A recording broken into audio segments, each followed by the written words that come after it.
Buddy, how old were you the first time you walked into the stadium? You know what, Rick? I probably don't know. My dad was a South Carolina State grad. Uh-huh. And I can tell you that I remember being here, maybe 6, 7, somewhere in that neighborhood, maybe 8 years old. And we were in like the elementary school grades, and it was kind of a impression that was made on me for maybe the rest of my life. What did you think of the South Carolina State Bulldogs back then when you were just a little pup? Oh, let me tell you, they were the thing. They were the best thing that I'd ever seen. And I can remember as maybe a 6 or 7-year-old being in the back of one of my cousin's cars and going to Tallahassee to see the Bulldogs play in Tallahassee. That was the big deal at that time because everybody wanted to see the Florida A&M band. Uh-huh. And we got a chance to go to Tallahassee, and that just kind of sticks out of my mind as one of the highlights of my upbringing. When did you make up your mind that you wanted to be a SC State Bulldog? Pretty much at that age, somewhere in that neck of the woods. I knew the alma mater from the time that I was in middle school. I went to Felton Laboratory School right across the street here, and had a chance to go to all kinds of South Carolina State functions from that school. And then I went on to Orangeburg High School from there, and I just never lost the connect. So we always came to games over here, was at most of the football games, and then from there, I went on about the task of deciding to come when I was a senior in high school. What has it meant to you to be affiliated with South Carolina State for so many years? It's been more than I could ever ask for. We've had a wonderful existence here, and the fact that we could tie it in with family and friends and all the different kinds of things you have when you go back home. South Carolina State for me is home. All of the people that work here, are my friends and family. To have an opportunity to come back here and live for the latter parts of my mom's life. My mom was in her mid-60s when we moved back here, and then she passed away last year, about a year and a half ago now. Was probably the best part of my whole existence here. The fact that it just kind of worked out in that way. We came back to Orangeburg as much to be with her as much as it was to be at South Carolina State. And from that point, it just kind of, things fell in place for us in a way where we just stayed. You were an offensive lineman for the Bulldogs. Yeah. What are some of your favorite memories as a player? Well, I can remember trying to play offensive guard next to my roommate, Charles Wright, who called timeout in the middle of the Bethune-Cookman game because there was a guy named Willie Foots Lee that played for Bethune-Cookman who hit him with a forearm shiver so hard until he asked the official, Mr. Ref, you need to check his arm pad. He got some iron in there. He got some kind of iron in his arm pad. So the ref stopped the game. Coach Jeffers on the sideline saying, who called timeout? Nobody will say who called timeout, but Charles was the guy who called timeout. And the official went and checked Willie's arm pad and said, son, there's nothing in there but his arm. You got to deal with that butt cutting for the rest. So that whole next year, then Charles moved to another position so that he wouldn't have to play against Willie Foots Lee. So he worked to make that happen for the rest of the offseason.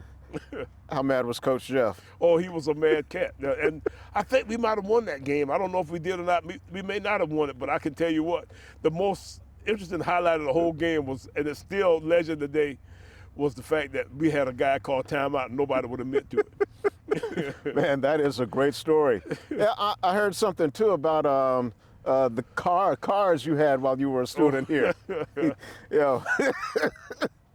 I had an old beat up 1953 Ford with a flathead 8 engine in it. And the best part about it was that I could crank it at a moment's whim. I didn't have to worry about having a battery. As a matter of fact, I didn't have a battery for about 6 months, and I just parked it on a hill. It was a straight shift, so with a clutch. And you just push it off and jump in and then pop the clutch and put it in first gear, and it will crank. You know that way. So and you go on about your business at that point because the perpetual motion of the engine, I guess, whatever, kept it going from that point on. If I had gas, now sometimes I didn't have gas either, but most times I did have gas. I just didn't have a battery. What if you didn't have a hill to park on? Well, now I wouldn't park there then. Yeah. I had to walk to where I could park on the hill. So that was part of the deal. Now, if you wanted to park, you had to push that car uphill. And I'm gonna tell you something, that was not gonna work. Buddy, how many of those MEAC championships were you a part of as a player, assistant coach, and head coach? I don't know, Rick. I hadn't counted. But now I can tell you that most of them, somehow or another, we were involved with. The ones that Coach Jeffries had, excuse me, when we were away, let's see, between 77 and 79, the 79 one. And then when Coach was here from 80, or I guess maybe from the late 80s until we came back here, were the ones that we weren't involved with. But I can tell you that well over half of them, somehow or another, as an assistant or as the head guy, we were somehow, or as a player, because I was a part of one, I think maybe as a player, then, that was part of the whole deal. What made you want to become a coach? Well, my mom was a coach. My mom was the basketball coach at Carver High School in Cope, South Carolina. That was the school, that was the black high school of Edisto back before integration. And I followed her around and kept the clock and did all kind of stuff as a little boy. And then my brother was born when I was like 13 years old. And at that point, then she stopped coaching. But up to that point, she was a coach, and she could actually beat me playing basketball up until about that age. So she was an athlete, and she was one of those kind of persons, one of those moms that played ball with us and that kind of stuff all over the, I guess, community. What was Mom's best move? You know what? I don't remember. And you know what? Thinking back on that now, with the fact that, she's gone on, really makes me, a little bit sad thinking about the fact that she was that kind of player. But she was really the inspiration for me wanting to get into coaching. What parts of your coaching philosophy, your coaching style, did you take from your mom? Mama was a big computer whiz kind of person, cutting edge kind of a person that way. So, she was always into the analytics and that kind of stuff. Wow. So, I think we'd probably be very similar if I took a lead from her in a way where you'd use some of the kinds of things that you use when you start trying to decipher, what people are going to do against you, that kind of stuff. So she'd be the person that would be involved, like, say, for instance, at Carolina, the Joe Lyles and those guys, when they do all of the analytics and that kind of stuff for the football program, then, that would be the kinds of stuff that she'd do, and that'd be the kind of stuff that I'd probably be involved with. Even now, at my age, I'm still pretty good on the computer, and coaches know now that I can find most anything that I need going into our system that way, and I'm big into the technology era. So when I came into this league, we weren't doing very much with tape, intercut tape, and with computer analytics that way. And I drove that through this league in a way where we became one of the cutting edge leagues in all of the different kinds of modern computer wear and that stuff. So that's kind of my thing. I'm a math person. I was a math teacher in high school when I taught math, when I was a teacher back so many odd years ago. And for that reason, I think that's probably the kind of stuff that I still lean on. And Coach Jeff, he was a math major too, wasn't Coach he? He was an engineering major, and of course the players who played with him all said that they wouldn't go across a bridge that he had built. So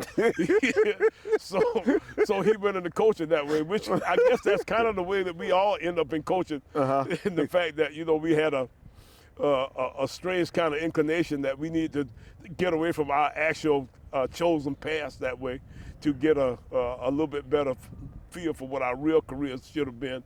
But I can tell you that between those two, because although Coach was not my dad, he's been close to my dad too over the years. And he was the guy who kind of searched me out and said, hey, you need to come and do this a little bit, while we try to figure out, what we can do with you right now. We don't know what you can do, but you need to do something. So, he kind of drove me in that direction a little bit too. And at that point then, he taught me the actual business and got me going in a way where I was able to find a way to make a living. Okay, you had a great career as a high school coach at Keenan, Fairfield Yeah. Central, undefeated, state champion, and then you went to South Carolina. You, let's see, first under Brad Scott, Yep. and then Lou Holtz. What was that whole experience like working for South Carolina? It was a very exciting experience. It was a very beneficial experience. It was when I learned college football 101 from the coaching aspect that we have today. And I can tell you that I am extremely grateful to Brad Scott, because Brad and Clyde Wren and all those guys that were around at that time were the guys who recommended that I be hired. And Brad took a chance on a high school guy, which, I don't know if I would have done what he did in a way where, he takes a guy, who's not experienced in a way that he took me on. And from that point on, I had to go about the task of being able to get myself ready to do, what SEC coaches do. And not only was I an assistant coach, but I was also special teams guy. And that meant I had to get in there and learn all the different aspects of all the different schools in that league's special teams tendencies. And it was a big undertaking for me during the summer of that first year, just trying to get a grip on things in a way that I could be able to compete. And then then Central Florida comes to town, and they blocked like 2 punts the first game. And should have blocked the third. And we just somehow or another and had Dante Culpepper at quarterback, and we couldn't stop him. So you put all that stuff together, and we still somehow or another won the football game. I thought that I might be on the street the next day after having gone through, that particular situation. Wow. So it was. But now I can tell you that I had one of the best experiences, even though we weren't winning. Just learning what we had to be able to do, to be able to survive at that level. Now, it's still surprising to me that they kept me after having, after Brad got let go, and we moved Coach Holtz into that office, and he came into the building, and the only guy he kept in that whole building was myself. And looking back on it, now, if I thought Brad had might possibly made a mistake in hiring me, then Lou definitely made a mistake in keeping me. But you know what? I got out there and I recruited pretty good, and I did some things to actually make, the South Carolina people feel like, that they had a benefit in keeping Buddy Pugh around. And I really had a great experience that next couple of years, because we went through that year with Lou where we didn't win a game. So I was the only guy on both staffs. So that meant I was the only guy who lost 21 games in a row, if you can make any sense.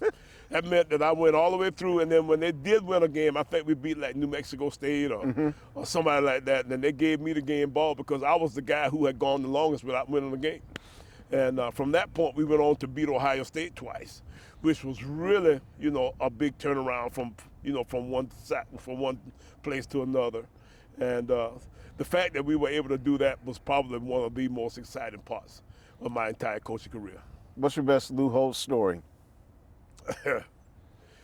Coach, there's so many good stories about Coach Holtz. I don't know. One of the funny stories is Coach used to take people's positions. He tried to coach your position sometimes. He'd teach you how to teach how to coach your position.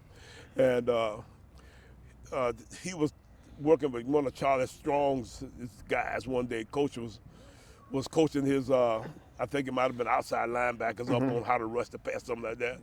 And so while Coach was out there coaching them up, Charlie left and went inside. So when Coach was ready to get done with him at the end of this workout deal, then he was ready to give him back to Charlie. Well, Charlie was gone. Charlie said, you want him, you take him.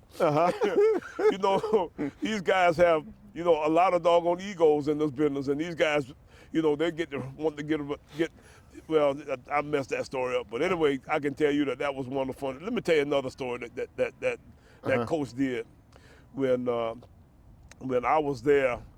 But the first staff meeting we had with Lou Holtz was a pretty fun kind of affair. He told me that he didn't retain me. He hired me, that kind of deal, or something of that nature. I said, great. So he said, Bubby, I'm gonna tell you what, I'm really excited about you being here and all that kind of stuff. So Rita, his secretary, came in and got him to take him to his office for something right after he had said that. So as he walks out the door, the first thing I said was, the first son of gun that called me Bubby, I'm gonna kick their butt. So when coach comes back in the room, everybody's rolling on the floor. And he said, what happened? What happened? He said, nothing, coach, nothing, coach. And we kind of let it go, but from that point on, half that staff called me Bubby for the rest of my life there. Did Lou ever get it right? Yeah, he got it right. He especially got it right when he was mad. Cause in that first year, when we went 0-11, he was mad a lot. I guarantee you. We were all mad a lot. Man, that had to be, wow, 21 straight that? losses. Holy moly. Can you imagine that? I can tell you that one of the toughest experiences I've had in my whole lifetime was going through 21 straight losses. And people ask you, what was it like working for Lou Holtz? I said, well, that first year, I can tell you it was not very pretty. And it was not very pretty because we didn't win a game. And when you don't win a game, I don't care who you are, it's never good. And so then you come home to your alma mater, your hometown. What was that like for you, buddy? And how long had you had your sights set on becoming the Bulldogs head coach? Rick, I really hadn't thought about it much. And of course, as coach was getting older, I guess the thought maybe should have been coming across my mind a little bit. But you got to remember, I'm now 5 years older than Coach was when he retired. So it didn't really dawn on me that he was going to retire at 65. And, given the fact that, that I've gone as long as I have, we might have should have let him work for about another 4 or 5 more years. But the fact that he retired at that age, kind of gave me some inspiration to, to possibly think about this job. And then he talked to me some about it, and both our parents, both our mothers were here. Both mine and my wife's mother were here. So, it was kind of easy to think about coming home that way because of the fact that we could spend more time with them. We were up and down the road anyway, checking on our moms. And it just got to the point where we said, let's see if we can make it happen. So they talked to me a little bit, and I begged a little bit, and the next thing you know is I'm here. And, from that point, we get going. But, it was kind of a tough beginning. We won a few games, we lost a few games. It took us a couple of years to get going. And, it was one of those kind of deals where, I didn't know after a year or two whether I'd make it. And the league was different than it is now. There were more schools than there are now. And the Florida schools, some of the schools from up north were putting a lot more into it than we were. And, it was tough. I can tell you what, it was really tough. So what was the year, what was the moment when we figured out when you knew, hey, I can do this? Yeah. We got the class with Cleve McCoy. We got a group of kids in, and Cleve McCoy was one of the top young signees that we got from down at Baptist Hill High School in Charleston area, down the Edisto Beach area. And he was a bigger quarterback that could just kind of run over people and that kind of stuff. He wanted to be a quarterback too. He definitely wanted to be a quarterback. And we signed him thinking that we were going to make him a quarterback for a week and then make him a linebacker. And he was 6'2", about maybe 215, 220, and tough as nails and all that kind of stuff. And I'd be standing back behind him. I said, Cleve, who you throwing that ball to? Because I can't tell, where the ball goes to. And he was a scat arm guy, but let me tell you, but he was a hard worker, and he was a great leader. And he was one of those kind of guys who, once he got in there and got in that huddle, somehow or another, we could always find a play that we could gain yardage with him with. And so from that point on, we got him, and his roommate was a guy named Deshaun Baker. And Cleve and Deshaun kind of led that group. We had a pretty good offensive line.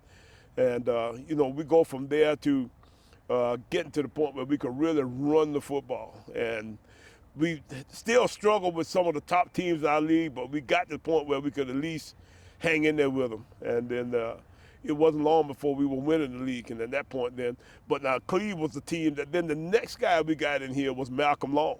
And when Malcolm came in here, then we really got it going for a couple of years. And Malcolm was one of the big-time recruits that we signed that, that people didn't think we could land. And he got in here and got us going in a way that we could play with anybody pretty much in the country. So we were about as good as any of the championship subdivision teams during that time. And from that point on, then we kept adding and subtracting and finding ways to kind of keep a pretty good program going.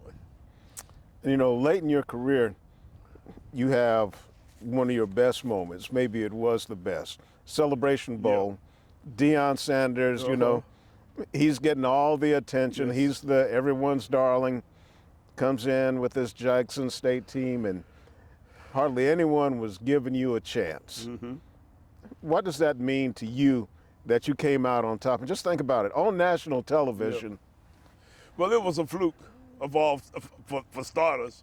Let's face it. I mean, the fact that we were able to beat them as handily as we did was definitely not something that I had envisioned. Now, we were trying to figure out how to win the game 3-2 or 10-9 or something of that nature, and to beat them the way we did was a surprising aspect of the whole process. And you don't necessarily have any kind of indication that this can be the case. We were 6-5 now. We had to win at Norfolk the last game of the season just to have a winning record.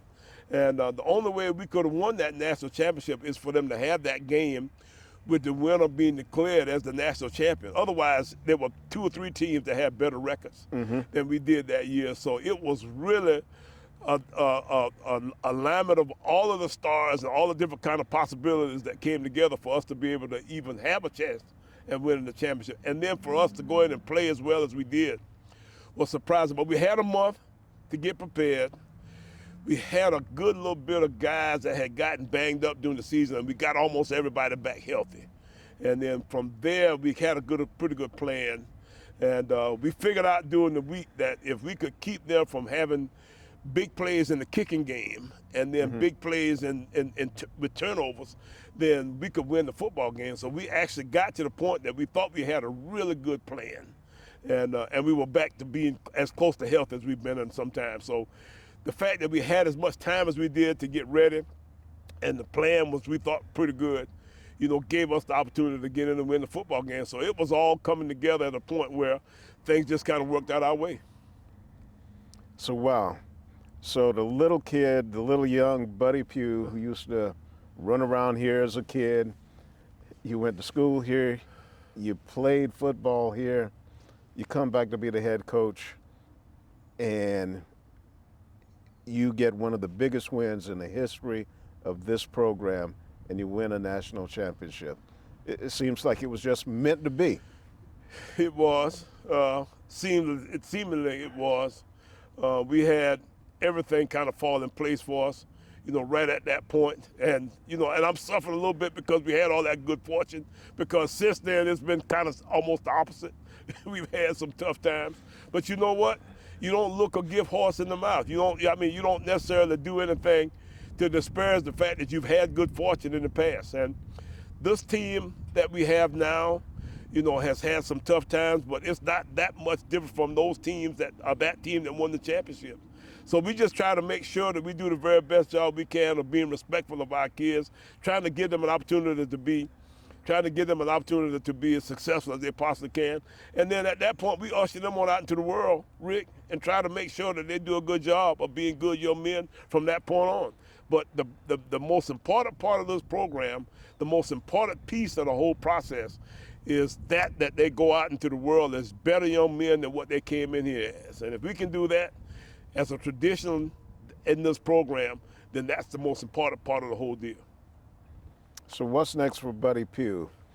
When you put your whistle aside and there are no more practices, there are no more coaches' meetings, There are no more games. What are you Don't going to have be a clue. doing? Listen, right now, I know that I'm going to retire, and I know that I'm going to take a little bit of time off to kind of gather myself for at least a little bit until I can figure out what I want to do next.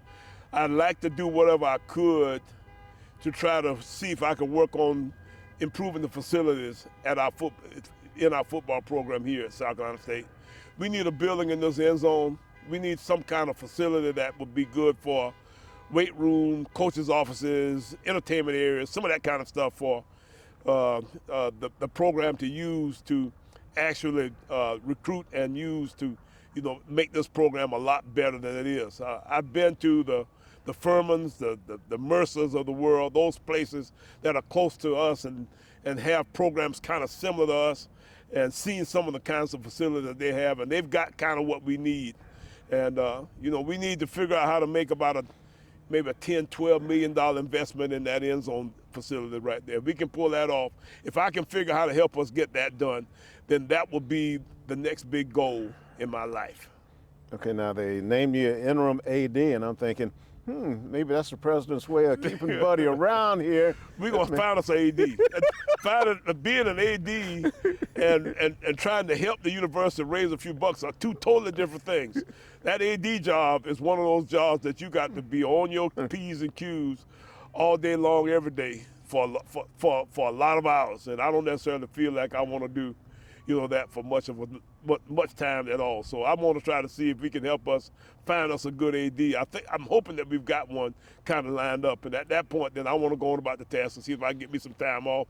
Then from there, then I'll come back and see what we can do to see if we can fix these facilities around here. Okay, now you need to find a football coach too. Are you gonna hire your replacement? No, I'm not, but I'd like to have something to say about it. Now, whether I will or not is to be determined.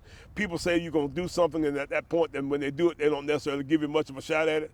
I would like to think that I would, but now I would like to think now that that we'll find a football coach that will come in here and do a great job for South Carolina stuff for years to come, because that's generally the tradition that we have here. We don't hire a guy for a year or two. We hire a guy for a good many years, and hopefully we can get a guy that can be a fit that'll come in here and stay for some time. Okay, we had Coach Jeff, South Carolina former player. You, a South Carolina State former player. They're here for years and years. Yeah.